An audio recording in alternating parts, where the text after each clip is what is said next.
Hey, what's going on, everybody? Ryan the Mighty Quinn here, the cornerman underscore MMA, UFC 286 this past weekend. Uh, Kamaru Usman couldn't get his title back against Leon Edwards. Somewhat of a controversial fight, but Leon did the damage. If we've learned nothing this last year with the uh, judging coming forward, it's a damage game.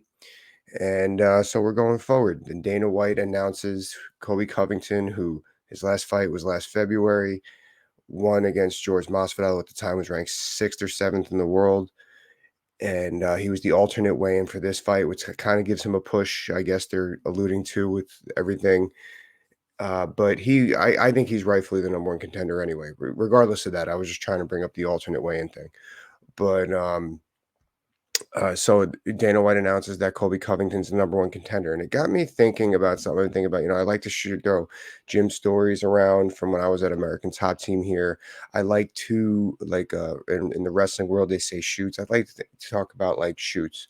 So here's a little shoot on Colby Covington, and when I noticed Colby was different. So uh, when I came down to American Top Team in April of 2011, around December 2011, January 2012, ATT really started heavily recruiting top prospective amateur fighters. Rasad Bektik comes to mind, and um, high level wrestlers. They really wanted to get wrestling blood in the room. They really, because it's like anything else. It's like once the wrestlers come in, people are starting to wrestle with better wrestlers. It's going to give off, and obviously wrestlers training with world class fighters are going to learn how to fight. And it was Kobe's a good example on how they were successful with that. Um, so Kobe came down with a few guys, and now you got to keep in mind, me being a wrestler first, it's very common that wrestlers are like we step outside our comfort zone last when it comes to MMA. I think that's because wrestling is so successful in mixed martial arts, but it's very like we throw hands because we have to. We really don't want to learn how to box. We grapple, but we don't want to be on our back, so we try to stay on top in the guard, control, and work some key locks. Like head and arm triangles, stuff like that. But Kobe wasn't really like that at first. Kobe, right off the bat, with all the other guys that he brought in, he was going outside his comfort zone to the Muay Thai classes, to the grappling, doing grappling tournaments and stuff like that. He did that Feel It grappling jujitsu or I don't even know what it's called. The rules were funny. Um, and he really went outside his comfort zone to really develop his game. And you could see that off the bat when I remember I was in a Muay Thai class and I was partnered with him, and we were going over stuff. Now he'd only been there a few weeks, and I remember we're just playing. We had like a play sparring round, like a shadow boxing round. And I remember he throws a head kick, and not that it was hard, and not that it was pretty either, but the fact that he threw it was, now he's only training striking for 3 or 4 weeks at this time, but he's willing to go outside his comfort zone, look goofy if he have to develop his game. And I think that's huge in where Kobe is now. We're not talking about Kobe on the mic and everything like that. Obviously, that's selling like crazy, but we're talking about Kobe as the fighter, as training to be a fighter, to be the best mixed martial artist now. And I remember thinking that too, like, oh wow, he doesn't care. He's willing to make mistakes to learn, and he was able to do that in grappling. I mean, in training. So now him and Jorge Masvidal was a marriage made in heaven. George was 50 bouncing. Now he was at 155 at the time. Colby 170 greener. George had all the other tools. Really wanted to get the wrestling down. Kobe had the wrestling down. Really was eager to get all the other tools down.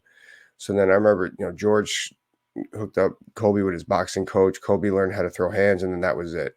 And before we get into the hands, I just, outside of like when I'm actually training with Kobe, like what I notice outside of just the obvious wrestling, and the cardio tank is legit. And people don't. It's not that he has a good wind tank to be moving. He's strong from minute 0 to minute 15 in a fight, minute 25 in a fight. Like, he has a really strong grip strength that it's only a few people I've actually felt that with through all of fighting. Um, I wouldn't really call him crazy explosive, although he is quick. There's a difference between quickness and explosive. He's really quick. His scrambling ability is second to none. I know that, like, even when I was in the best of shape, I could never, if I ever shot a takedown on a Kobe Covington by me trying to set up a takedown, I don't think I ever did it. I think the only time I was able to get Kobe down was, I don't think I ever did it in wrestling. I think maybe I did it. I did it in sparring when I was shooting underneath stuff like that because I just couldn't move him. I couldn't. He was so good at just recapitalizing. And this is early on in his career. I haven't sparred with Kobe since he was ranked in the top 15. Um, Now going forward, now why it's so important to realize how he was able to train outside his comfort zone early, make those mistakes like the one I just told you about when I take but me take him down underneath stuff is he doesn't give that stuff up anymore. Like he's able to use his cardio and his the boxing, and basically he uses his boxing and kickboxing enough to just keep that volume in your face, keep you guessing, to score points, just to get your hands away from your legs and to shoot down. And this is in no testament trying to like show the blueprint against Colby Covington. He's so relentless with this stuff. It's been out there show forever, and he's so good at just keeping that volume up until he gets in on that takedown and then scramble between your legs, which is something that a lot of mixed martial artists just don't do. Even a lot of the wrestlers. Um, this is more common in American wrestling than it is in the other styles, but like, because that's more of a smash style, as they say over in Russia. But Kobe's so good with leg pummeling, going from one leg, transitioning from single to high crotch over to the next, backdoor if needed, like lift back to the high crotch, stuff like that. And that is so tiring on an opponent, especially if you're being spent the last round defeated because he was on top of you with great wrist control, as I said, that grip strength, rolling you forward. I think that's also why he's able. If you see Kobe puts in the rear naked choke a lot without the legs in, he's very good at pinching those knees together. But he's just that's why Kobe's so unique. Kobe is so he's just his ability to realize where he can color outside the lines to get to his wrestling, which ultimately leads to a devastating ground game, is just fantastic to watch. Relentless, like I said, that's the best word. So now let's talk a little bit about his boxing. I did notice like he keeps the volume up and everything like that. He's got a great feint. He's got really good footwork, but also like I'm feinting with my left hand. He boxes left-handed, but also just his ability to create different angles amongst your face and your body. He's very good with just creating different angles so you don't know where it's coming from, and because he's so confident in his wrestling and scramble ability, he's more willing to throw body kicks. You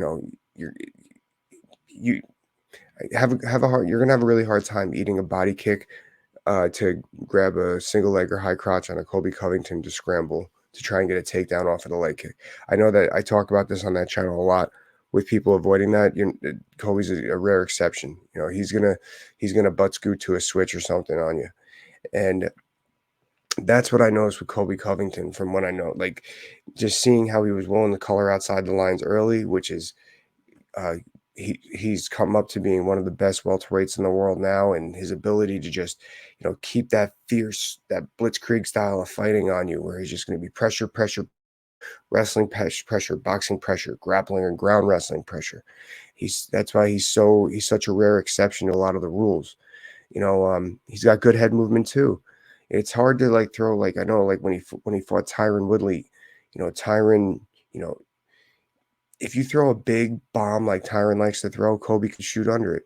But if you're throwing straight punches against Kobe, he's going to throw 5, 6, 7 punches in your face to get you to cover up, to shoot under it, or to land some power shots of his own. That's how he gave Usman fits in their first fight. So anyway, that's what I got. It looks like July's shaping up to be a great card on International Fight Week. Let me know what you think, guys. I'll talk to you later. Bye.